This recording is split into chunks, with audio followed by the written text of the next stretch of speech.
ఇందాద్యా ఏమైందమ్మా? నేనే నీ ప్రపంచం అంటావు కదా,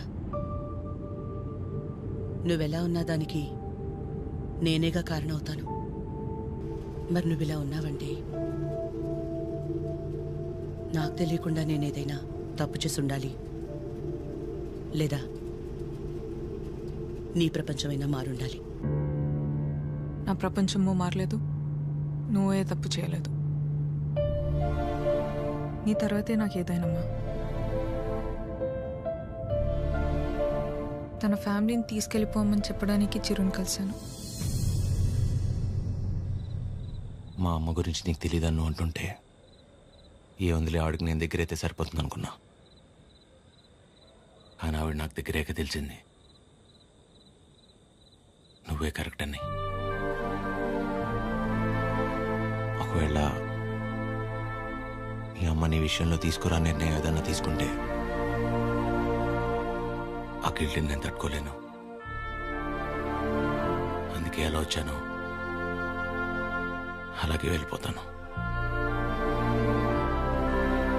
ప్రతి మగాడి విషయంలో సమస్య వేరు, పరిష్కారం వేరు. కానీ ఆడదాని విషయంలో సమస్యను అర్థం చేసుకుంటే చాలు, అదే పరిష్కారం.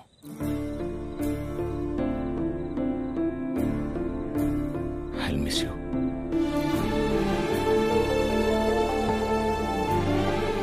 ఎవరన్నా ప్రేమించిన అమ్మాయితో ఐ లవ్ యూ చెప్తారు, కానీ కనీసం ఐ లవ్ యూ కూడా చెప్పకుండా మిస్ యూ చెప్పిన వాడిని నేను ఒక్కడే ఉంటానేమో.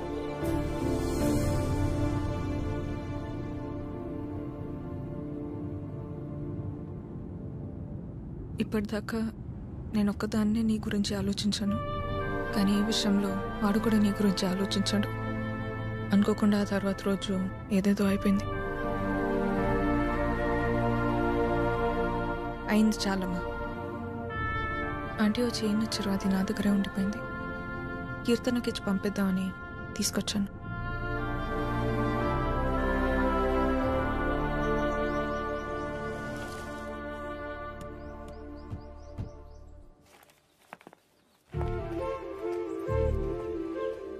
ఏంటి పద్మా, ఎవరు?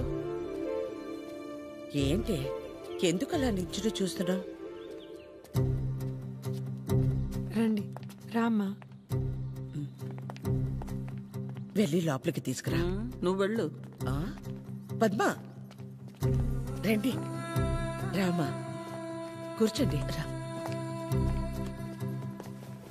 కూర్చో.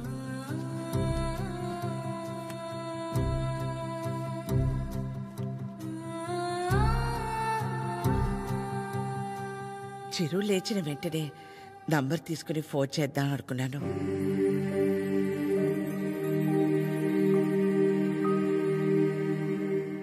కాఫీ టీ ఏమైనా? పర్లేదు, థ్యాంక్ యూ. ఏమవుతు. కాఫీ టీ అంటే 10 నిమిషాలు పడుతుంది కదా. ఈ లోపు మనం ఎక్కడ ఏదో అడుగుతామని భయపడుతున్నారు. మనేమి అడగమని చెప్పేసి అది.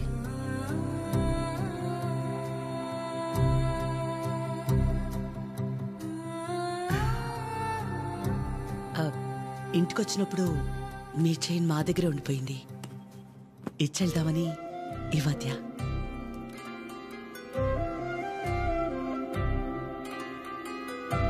తొందర ఏముంది, తర్వాతైనా ఇచ్చి ఉండొచ్చు కదా.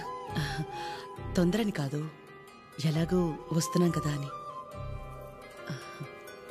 నేను వెళ్తాను. అది పద్మ ఆగు, వాళ్ళు వచ్చారుగా.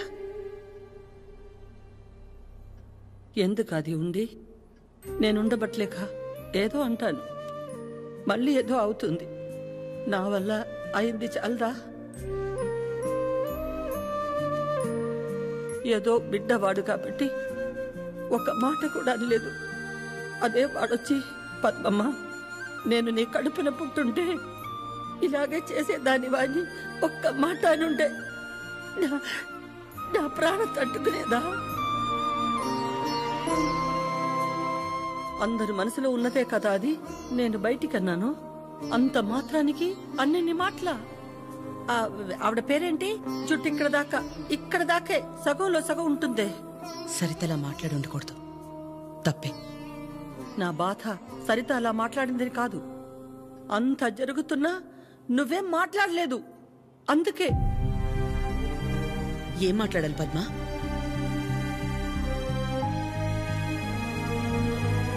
నా ప్లేస్లో మీరున్నా నాలాగే సైలెంట్గా నించునేవాళ్ళు. మీలా కాదు నా గతం. మీలా ఒకరికి 10 మంది లేరు నా గతంలో. ఓ రోడ్డు దాటాలంటే ముందు చూపు మీద ఆధారపడతాం, తర్వాత వినికిడి మీద ఆధారపడతాం. అదీ లేదంటే సాయం చేయమని ఓ మాట మీద ఆధారపడతాం. ఎప్పుడైతే గౌరవించకపోయినా పర్లేదు, కనీసం ఆడదని గుర్తించటం కూడా తెలియని వాణ్ణి పెళ్లి చేసుకున్నానో చూపు పోయింది. నా బాధ ఇదని ఏడ్చినా మౌనంగా ఉన్న ఇంట్లో వాళ్ల వల్ల వినికిడిపోయింది. సాయం అడుగుదామంటే ఎక్కడ డబ్బు అడుగుతుందేమో అన్న బంధువులు ఒకవైపు, సాయం చేస్తాం మాకేంటి అన్న రాబందులు మరోవైపు.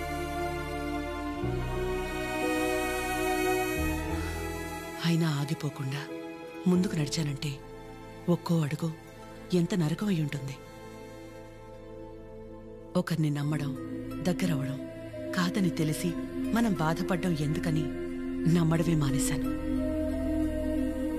చాలా కాలం తర్వాత మీ చిరుని నమ్మాను, మీకు దగ్గరయ్యాను. మళ్ళీ అదే అంటే ఆ రోజు నేనేం మాట్లాడాలని ఎక్స్పెక్ట్ చేసావు పద్మ? వకులా, నువ్వు ఒక్కదానివైనా మేం 10 మంది అయినా పిల్లల విషయంలో మనం అందరూ ఒకటే. చిరు అనుకుంటే ఎంతసేపు మా అందరినీ కాదని ఎవరో ఒకరిని పెళ్లి చేసుకోవడం. ఆద్య అనుకుంటే ఎంతసేపు, కానీ మా అమ్మ 100% కరెక్ట్. తన తర్వాతే నాకు ఎవరైనా అని చిరుని మర్చిపోంది. వాళ్ళకంటే ఎక్కువగా వాళ్ళు మనమే ముఖ్యం అనుకున్నారు. ఇలాంటి పిల్లలు దొరకడం మన అదృష్టం. వాళ్ళు కలిసి ఉంటే హ్యాపీగా ఉంటారని వాడిని పంపించామే తప్ప నిన్ను బాధ పెట్టాలనో మోసం చేయాలనో కాదు. నేను మాత్రం ఆలోచించనా ఎక్కడ నేను బాధపడతానేమోనని? తన ఇష్టాన్ని పంచుకోకపోగా నేను అపార్థం చేసుకుంటే కోపాన్ని కూడా చూపించకుండా తనలో తనే ఏడ్చిందంటే ఎన్ని కష్టాలిచ్చినా దేవుడు నాకిలాంటి కూతుర్ని కూడా ఇచ్చాడని తెలుసుకోవాలనే కదా. అమ్మా, ఎందుకమ్మా ఇదంతా ఇప్పుడు? ఆపకాత్య, ఇలాగే కంటిన్యూ అయితే నేను నిన్నమ్మని పిలవాల్సి వస్తుంది.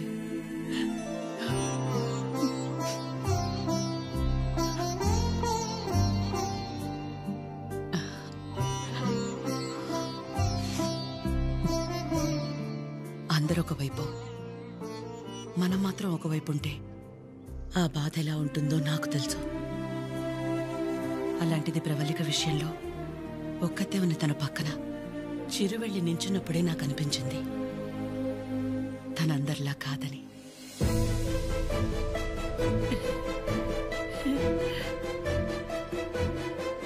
తనంతటి తానొచ్చి మీ అమ్మాయి అంటే ఇష్టం, అందుకే ఇదంతా అని చెప్పుంటే ఖచ్చితంగా క్షమించేదాన్ని కాదు.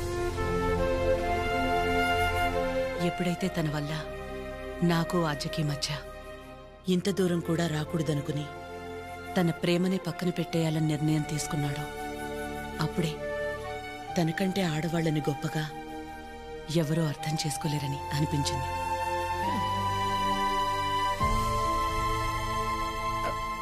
అంత అనిపించిందంటే మా చిరుకి మీ ఆద్యాన్ని ఇచ్చేవచ్చుగా. మీకంటే బాగా చూసుకుంటాం మీ ఆద్యని. చిరు ఆద్య జంట చూడముచ్చటగా ఉంటుంది. పెళ్లి చేసేద్దామండి. వాడు బాధపడితే మేము చూడలేం. ప్లీజ్ ఒప్పుకోండి. బాధ ఏంటండి బాధ? మన అందరం ఇక్కడ నించొని వాడి గురించి ఇంతగా ఆలోచించి ఇంతలా ఎమోషనల్ అయి మాట్లాడుకుంటుంటే వాడు లోపల ప్రశాంతంగా నిద్రపోతున్నాడు. వాడికి ఏం బాధ? మళ్ళీ దీనికి వచ్చింది. ఏ బాధ లేదు, ప్రేమ లేదు. పదమ్మా వెళ్దాం. ఏంటమ్మా అందరం ఒకటయ్యాక ఈ ఆడాళ్ళని ఎవరండి నిద్రపోయింది? ఎవరండి నిద్రపోయింది? 4 నెలలు అయింది నిద్రపోయింది. ఏ ముహూర్తాన్ని చూశాను అప్పటి నుంచి నాకు నిద్రలేదు. కళ్ళేంటి ఎర్రగా ఉన్నాయంటే షాంపూ పడిందని అబద్ధం చెప్పుకుంటూ తిరుగుతున్నాను. చిచి, ఇప్పుడు దాకా నా పెళ్లి కాకపోవడానికి కారణమైన మీరు అందరూ గొప్పోళ్ళు. అసలు పెళ్ళే వద్దని ఈవిడ గొప్పది.